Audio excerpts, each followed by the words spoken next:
Hi everyone, welcome to Home Cooking with Foodland. So happy to see everyone.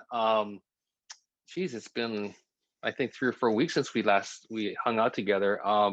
Looking forward to today's class, and I hope that everyone enjoyed the roasted salmon with our quinoa tabbouleh, and you guys had a really nice kind of like healthy kickoff to the new year.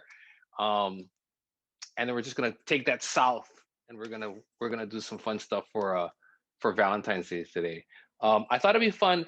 I think a lot of people when they think of Valentine's Day are gonna be doing things that are like dinner time, like steak and lobster and all this stuff. But when I looked at the calendar, Valentine's this year is on a Sunday, and to me, Sundays are like perfect brunch days. So I thought that for those of you that are going to be celebrating Valentine's Day, I'm sure you guys are going to do your dinner thing and have fun, but why not start the day with breakfast in bed? So I thought we would focus on some breakfast things. And I feel like I'm kind of on the right track because when I told Sharon, my wife, about tonight's class, she's like, yes. And then she just got home and she's like, I've been thinking about this and waiting for this all day. As you can tell, she's a breakfast person. So this will be my practice for Valentine's brunch. And I think it's a fun thing that you guys can learn. And the components I'm going to show you, you can use for brunch and you can use them for different things.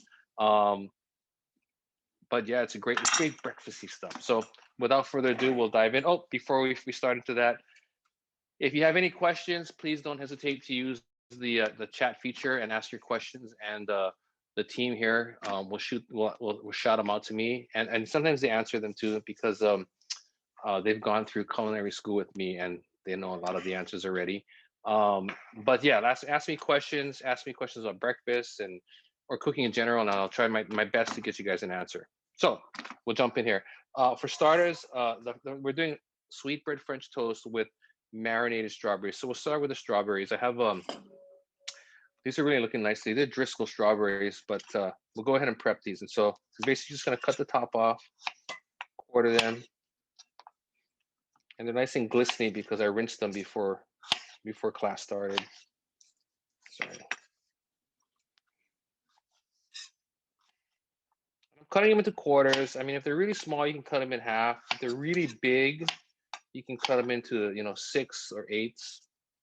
It goes pretty quickly. And like what I'm talking about, the things you can do, you can learn to do with other meal periods or other things. What I'm showing you now is marinated strawberries, and it's going to be one of the garnishes for the French toast. But this you can use to make by itself. After I show it to you, you can use it to put on ice cream.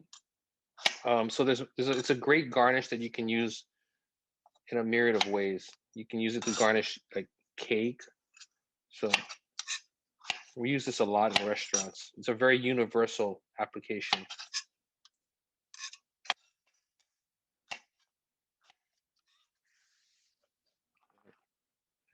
So I'll put these in a little mixing bowl here, and I'm doing this to eye. I have a recipe for you, but I'm gonna just eyeball it. And it's one of those items that you can't eyeball. Okay, so we've got the strawberries. I have some granulated sugar here. And by the way, you might recognize this is my Parmesan cheese container that works great as a substitute for my sugar. So I just do a real quick shake, so a thin layer on top to coat them. We have some pure vanilla extract that I'm going to put in here. Just splash. And I'm going to put some Cointreau. The recipe says Grand Marnier or Chambord. Cointreau is a orange liqueur.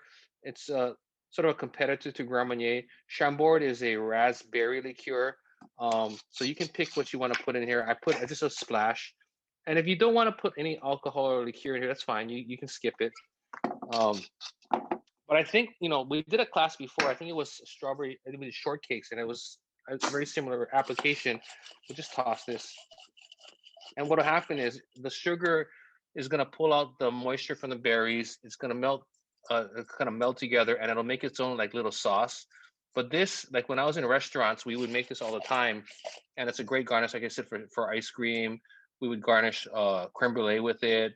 So it's just a really fun thing. And if you're on the fly, like when we get past the pandemic and people show up at your door on the weekend, you didn't know they're coming, and you need to do something quickly, this works great. You can put like other berries, a mix of berries, and do this together. But really, really fast, really delicious. And another thought would be, if you didn't want to use like the liqueur, even a squeeze of lemon just kind of gives it a little bit more character.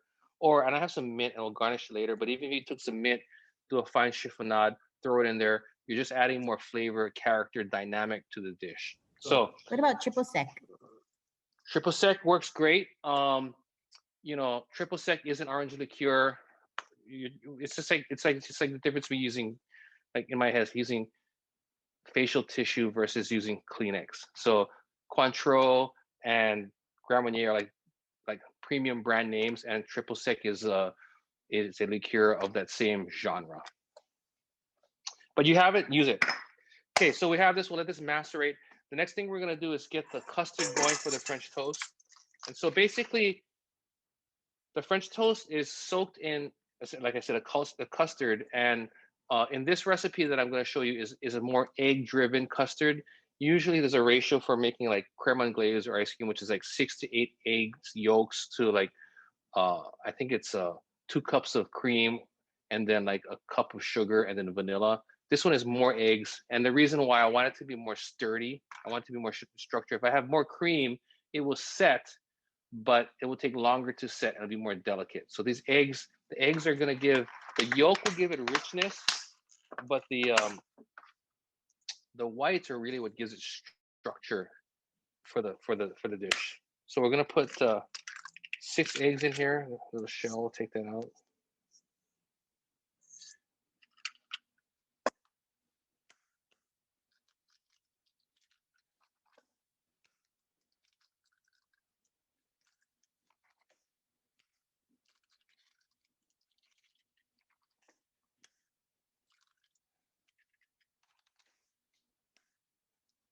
Now the thing about this dish is, if you're really doing Valentine's for 2 and it really is 2 people, you know, I would still make the dish and I would make the extra, because then like tomorrow, the next day on Monday when you guys got to go back to work, you can use that to make like French toast sandwiches, or you can reheat them leftovers. It works fine. So make a big batch and go for it. The other thing is I'll show you is, sometimes even though it's for 2, part of the fun is just like having the display. So like make a big display, guys sit there, gorge out, and then after when you wake up in the morning, gorge out, and then take a nap. So you know, that's like, to me, that's like Valentine's Day. All right, so I've got the 6 eggs in here. I have a half a cup of heavy cream that's going to go in here. Now if you don't have heavy cream, you can use milk. I would recommend using at least whole milk. And why I'm saying that is because you want the fat in the cream to help make this decadent and rich. Okay, now sugar is going to go in. We have cinnamon that's going to go 1/4 teaspoon. We're going to put a chef's 1/4 teaspoon, which means eyeball it. Ground ginger we're going to put in here. Another eyeballing it. And then we're going to put some nutmeg. Nutmeg is really pungent, so you got to be, don't go crazy on stuff, okay? Just a little dab will do you. Then we're going to mix this up and whip it.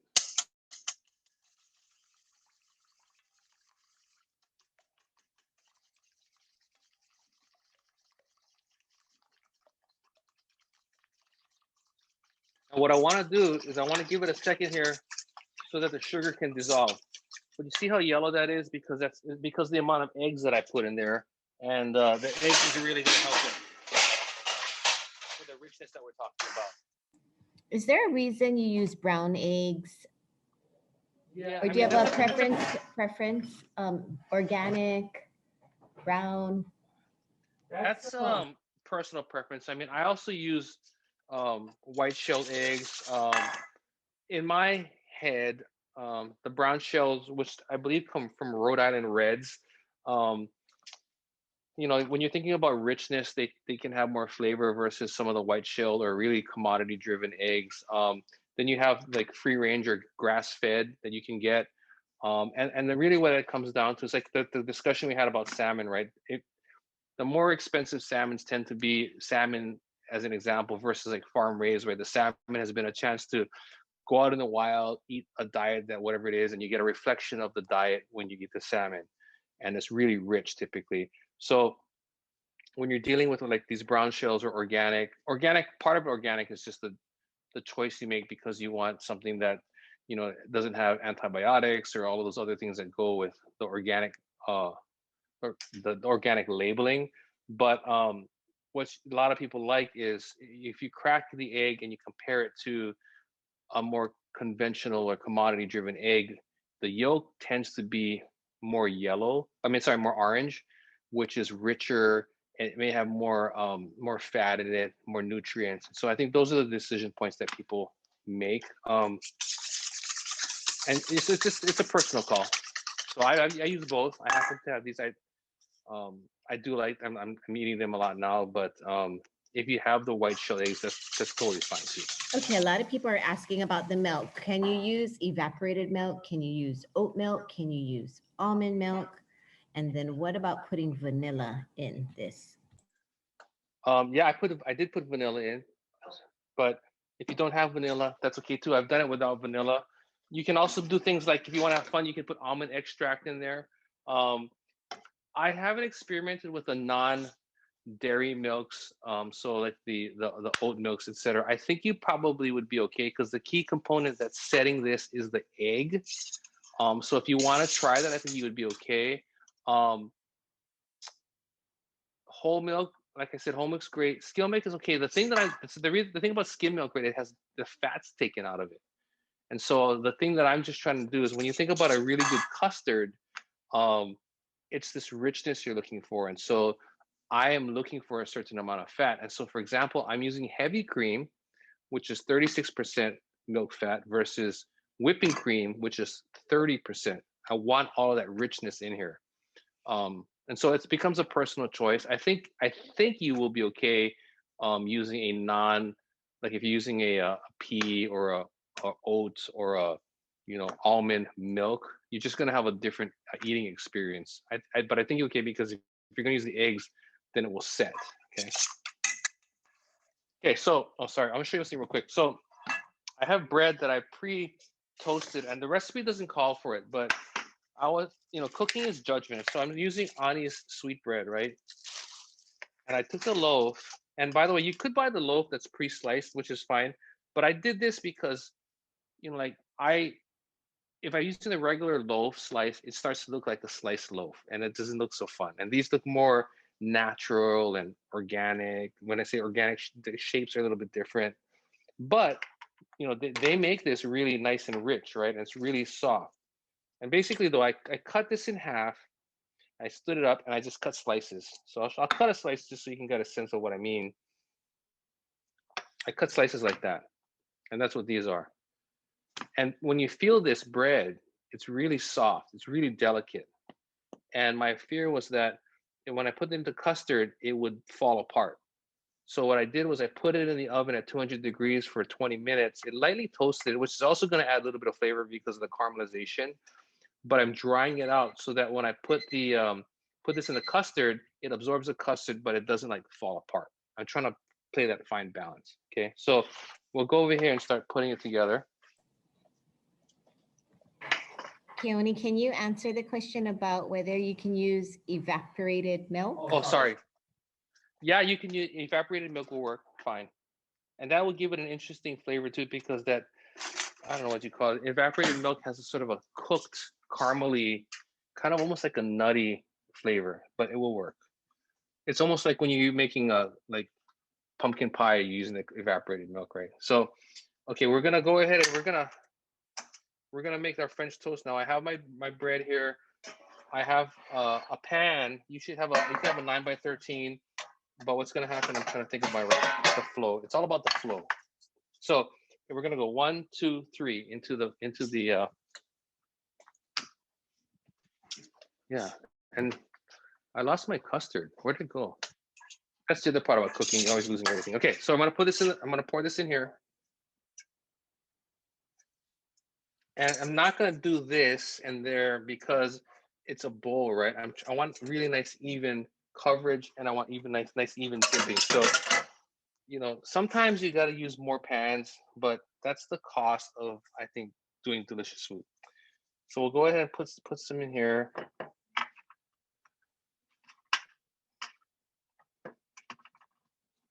And I want to lightly push. Pretend this is a sponge. You know, when you push the squeeze the sponge and you put in the water, it absorbs, right? So I'm gonna push it down, let it start to absorb.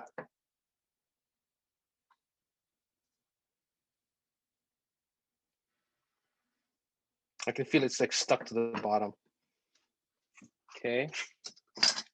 Then I want to start putting some butter in this nonstick pan that I have. And I have it on like 3. You want this to be medium. You want it to be a nice kind of like medium heat. You don't want a whole lot of smoke. You see how it's sizzling, and it sounds like it's kind of like an easy Sunday morning. You kind of want that sound. You want to feel that, because if it's too aggressive, that means it's gonna burn. And right now, that's the sound I like. Okay, flipping it over. Again, you don't want to over soak this because then it's gonna fall apart. Sometimes I've made it really soaked in really thick slices, but that's when I do it in a restaurant, and then I have to finish it in the oven. So I'm almost like literally making a custard. But I just want just the right amount of egg in here. Okay, so we'll put it in here now. Do you have a recommendation for a good non-stick frying pan? Whatever you can get for like $9 at Ross's. No, just kidding. Like I think when you're looking for a non-stick frying pan, you know, well, I guess I would say is like I think Calvalon makes really good anodized non-stick pans. This is a Tramontina, and all kidding aside, I did get it from TJ Maxx. But I think what you're looking for is a really thick coating. When this coating, you want it to be nice and thick. If you can find something that you also want a pan that has. It shouldn't feel flimsy, because the nonstick is important too, but you also want a pan that is not so thin. If it's too thin, it doesn't hold the heat very well. So you want a nice thickness on here. You want some weight and heft to it, and then other coating. You just want to, when you look at it, you just want the sense that it has a really solid coating. Tramontina, like I said, does good pans. Calphalon does good pans.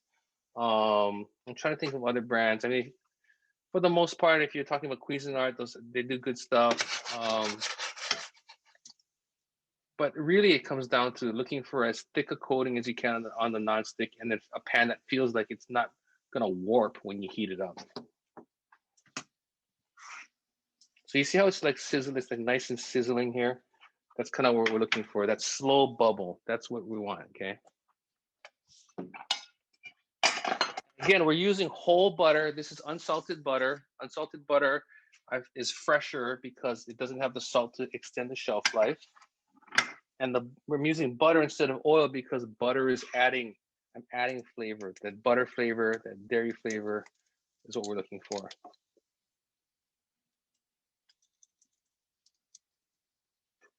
So it's nicely moving. I'm liking the way that this is kind of doing its thing. Feels good. See this is what you're looking for. When you see bubbles like that, that is the right temperature, because you know it's browning and it's cooking and it's frying, I guess what you'd call it, but it's not burning. That's the key thing, right? You don't want it to burn. Now I'll flip this over, and that's the color you're looking for right there. Yeah, this is a little bit dark, but that's right in the center. That's the hottest part of the pan too.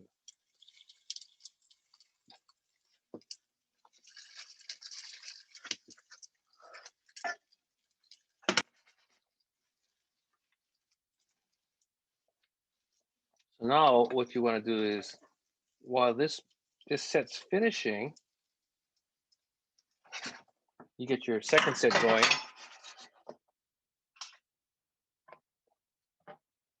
Now keep in mind, right, you can use, like I have in the recipe, I have raisin bread, you can use brioche, you can use French bread. One cool thing to do is like play around with like Danish. So, the people start to figure out how they can outdo themselves or how they can upstage themselves. So then it starts to think about what's the richer a more rich bread that I can use, you know. And so there's a myriad of ways that you can keep playing with different breads to really kick it up a notch. Okay. But you can feel it when the bread starts to feel like it's bouncing back and it's elastic and it's not really slack, then you know you're pretty close. And then you're looking at the bottom here for that golden brown color. So I'll show you this side real quick so you can see.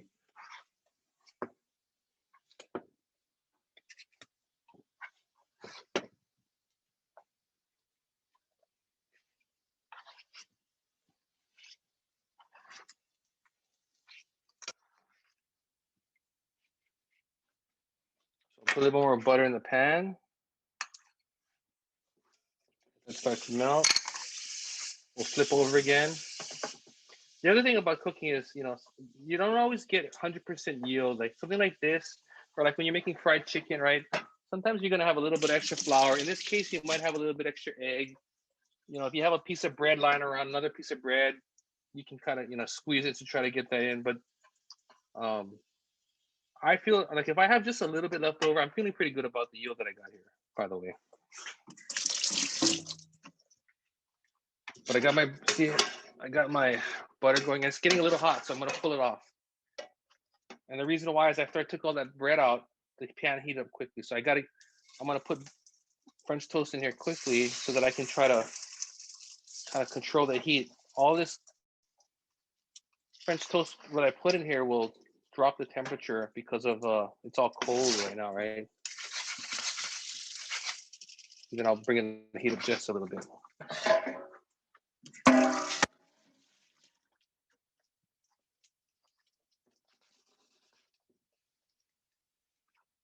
So I don't know what time you're planning on waking up on Sunday morning, but you know we're into this about 22 minutes. I did some pre-prep. You know, you can cut the bread, get your bread ready the night before. You can make the custard, get it ready the night before. You know, I think you could if you're good about that and have all your stuff ready. You know, if you want to have breakfast in bed, like I think if you give yourself an hour before, you're good. So you just got to roll in. You got to roll out an hour before um, you want to do you want to be eating.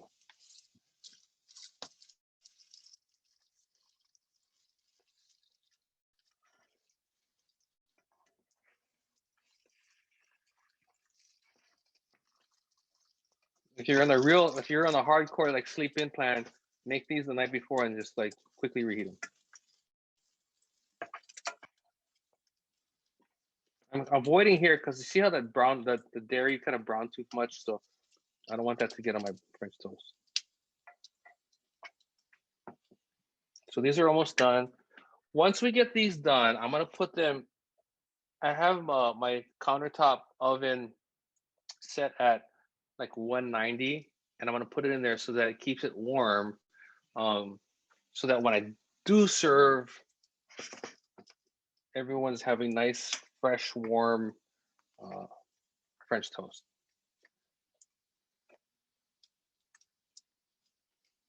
But you see how like nice and elastic it is now, and it's bouncing back.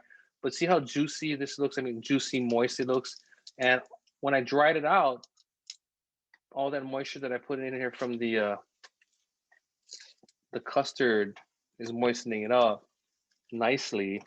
And I brought it back, right? Like I said, I was too. If I had gone straight without kind of drying it out, it might be really wet and soggy, and that's not a good eating experience either. How would you reheat this if you make it the night before or if you have leftovers? You can just quickly throw them in the microwave really fast. Like what are things I do use a microwave, but I'll do it in spurts. So like I'll do it like, you know, 10 to 20 seconds at a time. What the other thing you can do is when you're getting ready to do this, you know, if you're gonna do this ahead of time, you're gonna do you're gonna bring it up, you're gonna refresh it the next day. The first thing you do is pull them out of the refrigerator and let it come to room temperature so that you're not dealing with something that's really cold. Once it's at room temperature, all you're trying to do is get it to a temperature that is warm when you eat it. So then the reheating process is a lot less. If you're taking something super cold, throwing it in the microwave to reheat it, then you're like shocking it. It goes from very cold to very hot, and then you just like get this really kind of like rubbery, shriveled experience, right? And so the microwave can be a tool that you use as long as you use it on a low heat setting and like I do intervals. You can also heat it in an oven like this. Again, I would take it out early, put it in the oven just to warm it through. The other thing you could do is take it out of the fridge. If you have your oven and a preheat or like a warm setting like this, take it out of the fridge, throw it in there, and let's say your fridge is 38 degrees, right? And you set yours to like 190 degrees. By the time you have everything ready, you should be close to that 190 degrees, which is nice and warm. And you've kind of like rethermalized the whole thing. Okay. So here's our French another toast. option is to just prep everything the night before and then do the actual cooking on the day of. Absolutely. Get your bread, toast it if you need to, have it out on the counter. Get your custard, you can make that, put it in the fridge. And like if you really want to have it in have it in your flat pan ready to go, so you wake up, you like make some coffee, pull it out, boom, boom, heat this up, and then you're rolling already. Okay. What about doing this in the air fryer? I don't know. Good question. I get that question a lot. I have to go buy one. I hear it. I hear it's all the rage these days, but I just, one of the things that, people ask me the question too, and I tend not to buy a lot of other tools. Like I have knives, I have an oven, I have a blender, and I have pans, right? And, the thing that I think people can get really caught up in is buying the next cool gadget and tool, and then suddenly you have all this stuff, right? And so I just don't have a lot of experience with the air fryer, and I think an air fryer, like I really don't know, but I think the thing is, the sense that I get is you're going to have a challenge getting the browning that you get from a pan, because you don't have that, while it's circulating hot air. There's a certain thing about the French or the bread with the custard actually hitting the pan. So you're basically, my understanding is the air fryer is like convection oven, really hot, fast convection air going on this. So you'll get the browning on there. I just don't know if you're going to get that same nuttiness, the same richness that the butter that goes in the pan is going to add to the French toast. But you can, I guess the thing that I would say is experiment and see what happens.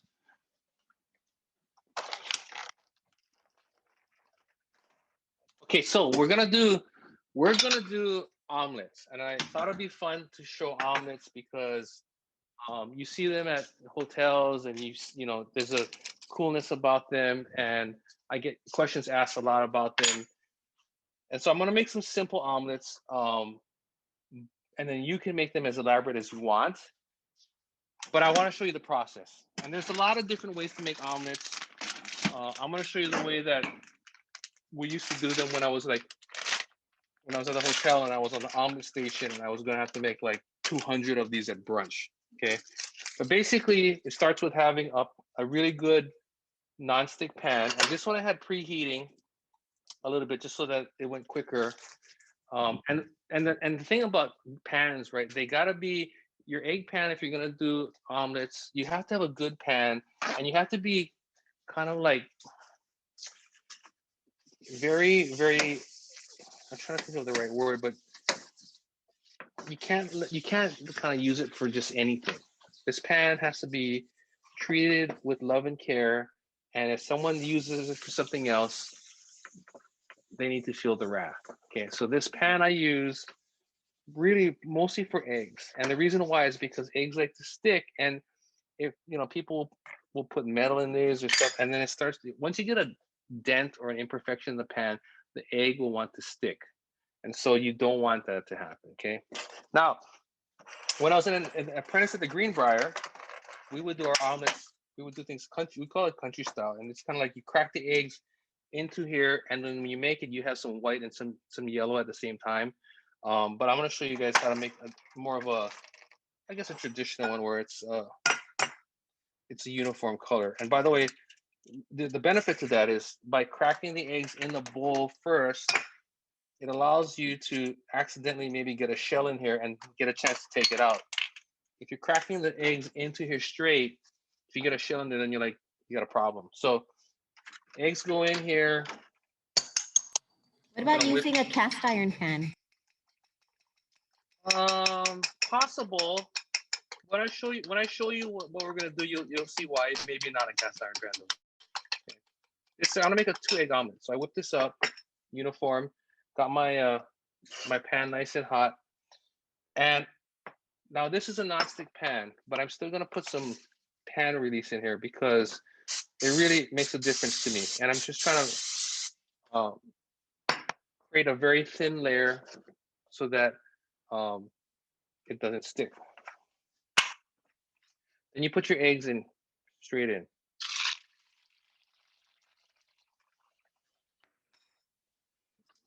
And you kind of just let them cook a little bit. And what you're gonna do is, what I'm gonna start doing is I'm gonna start moving the egg and letting more of the liquid come down. And then I'll move it again. And move it again. Because what I wanna do is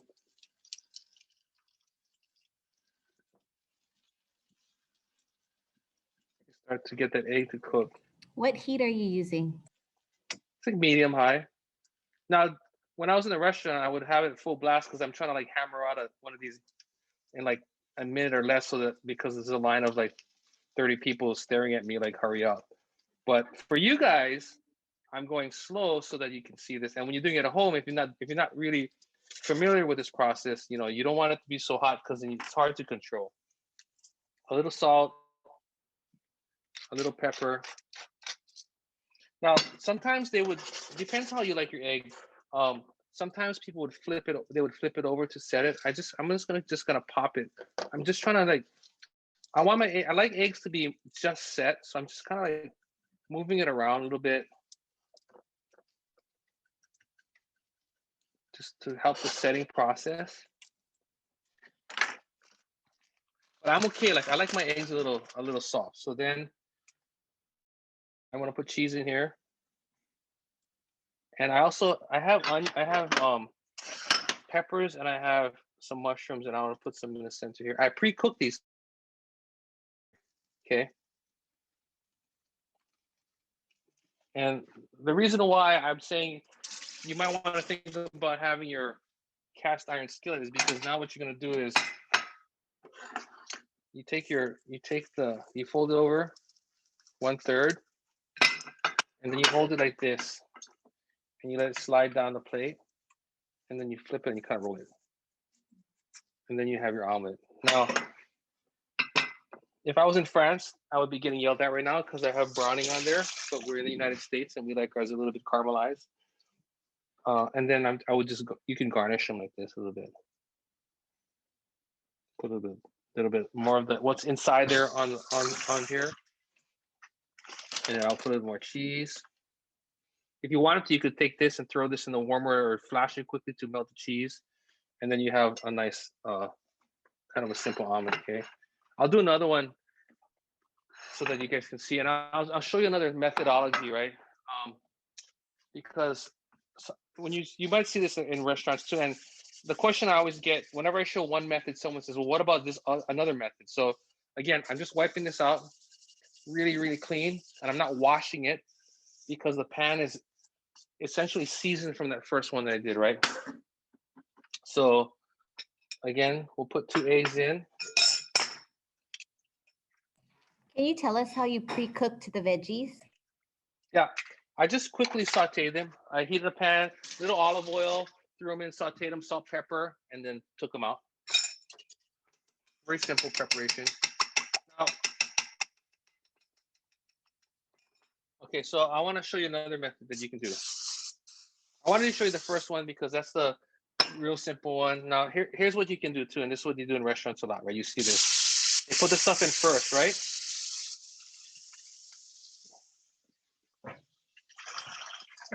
I'm gonna add a little bit more fat because once I've added all this other stuff, it's gonna want to stick more. So I'm using extra virgin olive oil here a little bit. Okay, I'm gonna add a pinch of salt, a little tiny squeeze of pepper. I'm gonna add my eggs. And you might see them start doing this, right? You see them doing this because they're trying to get it to cook. Again, see the rich, when you do this method, you see if your pan's not really, really good and really, really fresh, you're starting to want to stick already, right? Like even this might stick on me.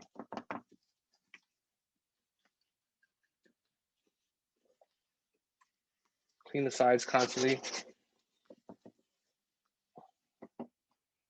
Letting it kind of set.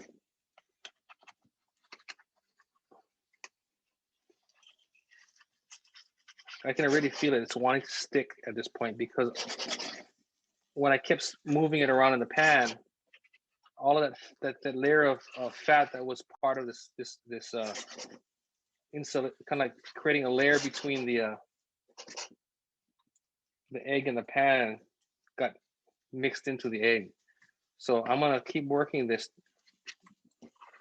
and that's why when you're in hotels, they're like quite often they change pans every couple of weeks to make sure that it's not gonna stick.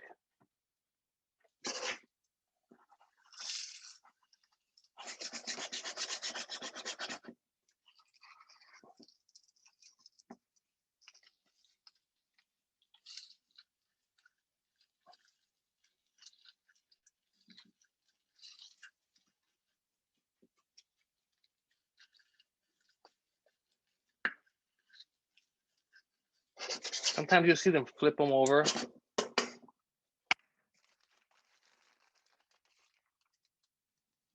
Cheese runs down the middle, right? Because you're gonna roll this.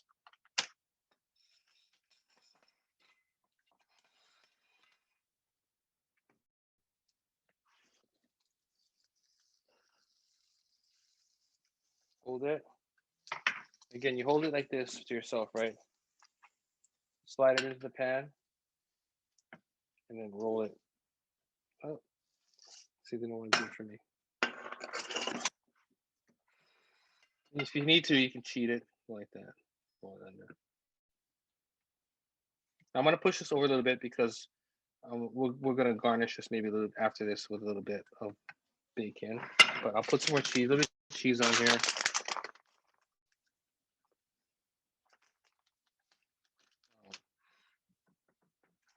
I was curious.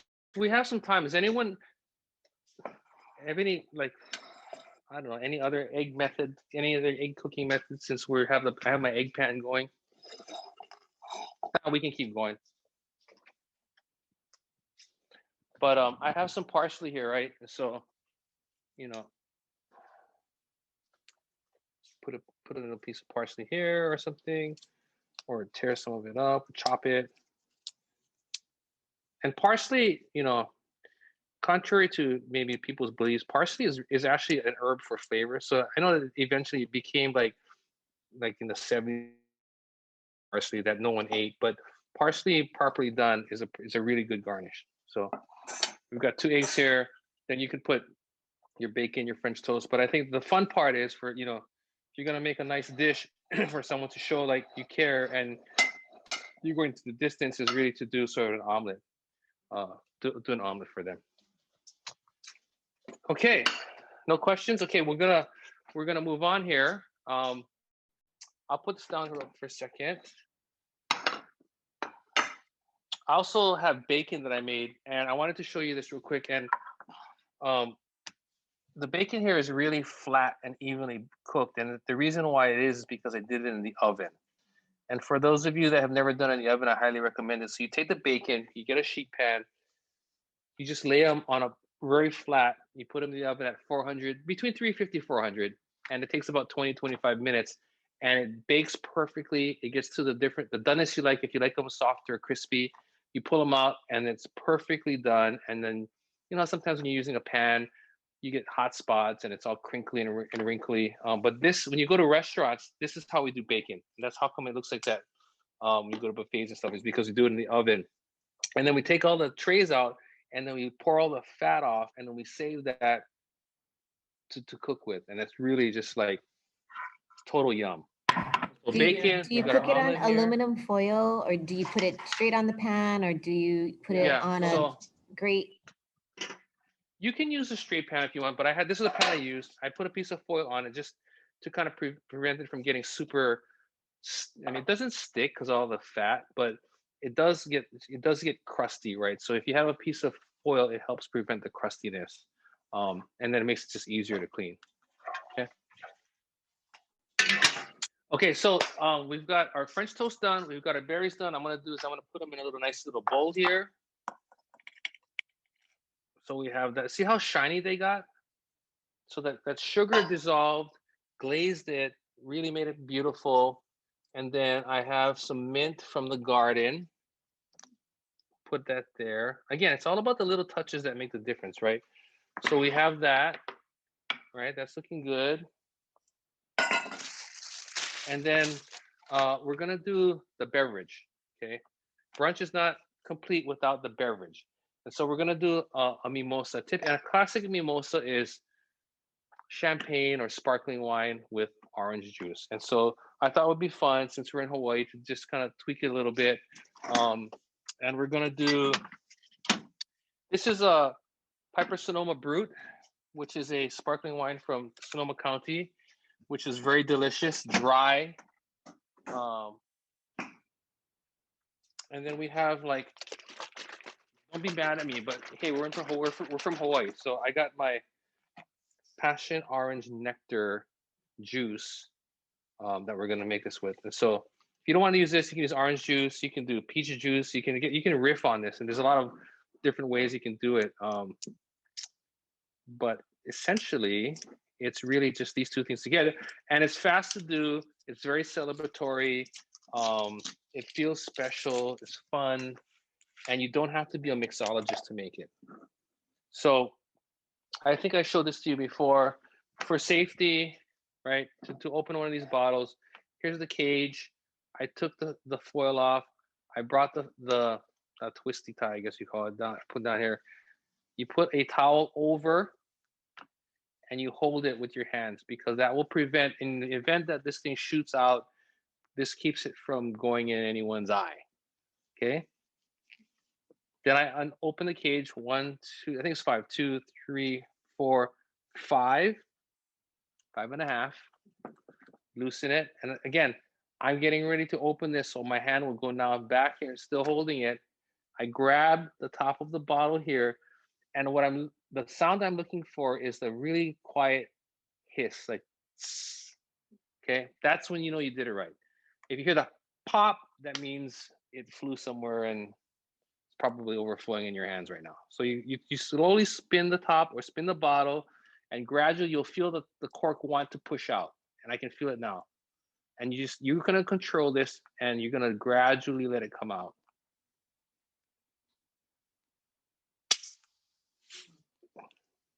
And that's what you're looking for.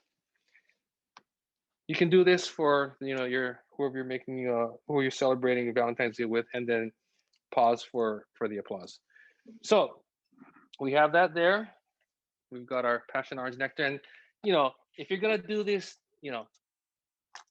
kind of like table side, I would pour some of this in like a nice glass or something. But we're all friends here. So goes in.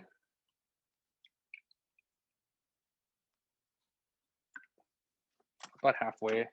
Depends on how much fun you guys want to have. And then just top it off. And you pour it in a thin stream because it's gonna fizz, right?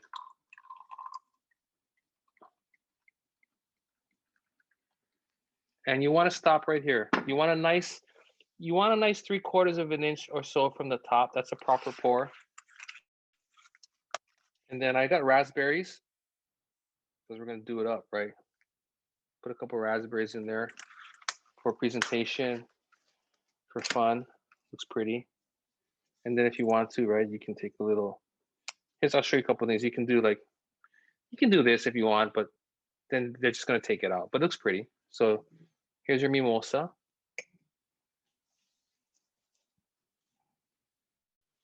That's looking good. And then what I'll do is I'll bring this all together. So here's the bread. I'll put this back over here. Pretend like you're gonna serve them, right? So here's your tray.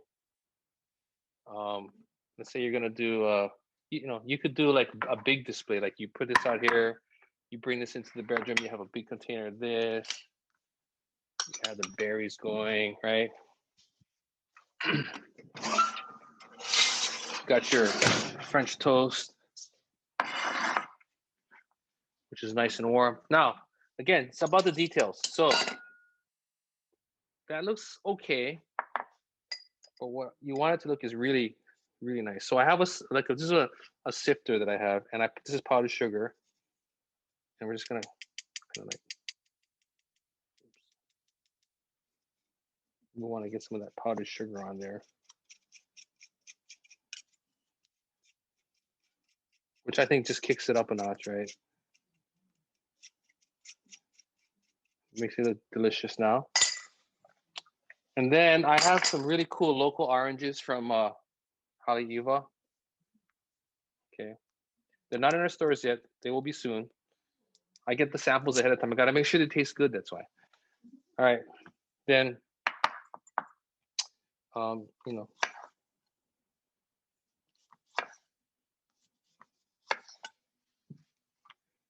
so I cut a really thin slice. Cut one part of it, flipping it over. You can do something like that, you know.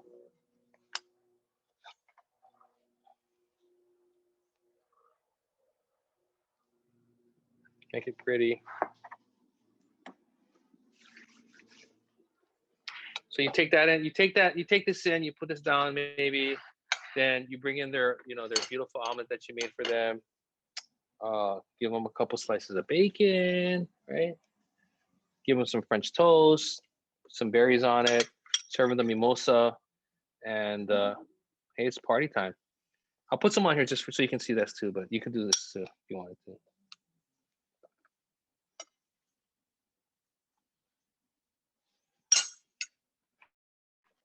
But the key, I think the key for Valentine's Day is to show effort, to show that you went above and beyond your normal, to show that, you know, that care, and sort of this, you want to have that wow factor. Put that up here. And there we have it. Do you eat this with syrup? Yeah, you can. I got some Vermont maple syrup here, caramel salted. You serve it, pour it on top. Definitely with syrup. You could also, if you really want to go crazy, like you can serve it with ice cream, or you can take, like, we would serve it sometimes with anglaise, which is basically melted ice cream.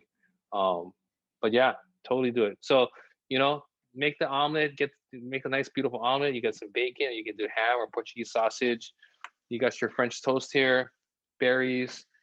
You can use other fruits too. There raspberries, blueberries, mango, papaya. But so this is my little Valentine's Day riff for brunch. Are there any last minute questions?